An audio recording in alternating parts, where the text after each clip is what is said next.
This is the your turn అంటూ big boss house లో contestants చేతిలో డబుల్ ఎలిమినేషన్ ట్విస్ట్ అయితే అందించేశారు. అయితే డబుల్ ఎలిమినేషన్ ఉందని ఏ కంటెస్టెంట్ కి కూడా రివీల్ చేయకుండా టేస్టీ తేజని ముందుగా ఎలిమినేట్ చేస్తూ వచ్చేసారు. ఇక నెక్స్ట్ ఎలిమినేషన్ కోసం కంటెస్టెంట్స్ చేతిలోనే పెట్టి లీస్ట్ ఓటింగ్స్ లో ఉన్న విష్ణుప్రియ, పృథ్వీ ప్రేరణల కోసం అయితే క్వశ్చన్స్ వేస్తూ కనిపించేశారు. ఈ క్వశ్చన్స్ లో అయితే ఎక్కువగా పృథ్వీరాజ్ యాటిట్యూడ్, తన ఈగో మీదకి ఎక్కువ కంటెస్టెంట్స్ అయితే ఓస్ట్ వేస్తూ తన బిహేవియర్ మార్చుకోవాలి అంటూ చెప్పడం జరిగింది. అయితే ఇక్కడే పెద్ద ట్విస్ట్ అయితే రివీల్ అవుతూ వచ్చేసింది. మీరు వేసింది ఓట్లు తన బిహేవియర్కి మాత్రమే కాదు, ఇంటి నుండి వెళ్ళిపోవడానికి కూడా. కాబట్టి ఎక్కువ మంది అయితే పృథ్వీరాజ్కి ఓట్స్ వేయడం వల్ల ఇక ఈరోజు పృథ్వీరాజ్ కూడా ఎలిమినేట్ అవుతున్నాడని చెప్పేసరికి హౌస్ అంతా ఒక్కసారిగా షాక్ అయింది.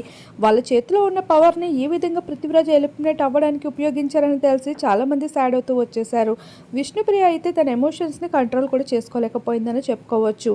ఇదే విషయం పైన పృథ్వీ ఫ్యాన్స్ ఫీల్ అవుతూ ఉంటే ఇక్కడ నాగార్జున మరో క్లారిటీ కూడా ఇచ్చేశారు. లీస్ట్ ఓటింగ్స్లో ఉన్న వాళ్ళనే మేము పంపించాం. ఇక నిజంగా ఎవరు ఎలిమినేట్ అవుతారు టేస్టీ తేజ తర్వాత అంటే అది పృథ్వీరాజే అంటూ ఆ విషయాన్ని కూడా రివీల్ చేయడంతో ఒక్కసారిగా హౌస్ అంతా కాస్త రిలాక్స్ అవుతూ వచ్చేసారు. ఏది ఏమైనా కంటెస్టెంట్స్ చేతిలోనే పవర్ పెట్టి ఈ విధంగా పృథ్వీని ఎలిమినేట్ చేయడంపై మీ అభిప్రాయం ఏంటి అనేది తప్పకుండా కామెంట్ చేయండి.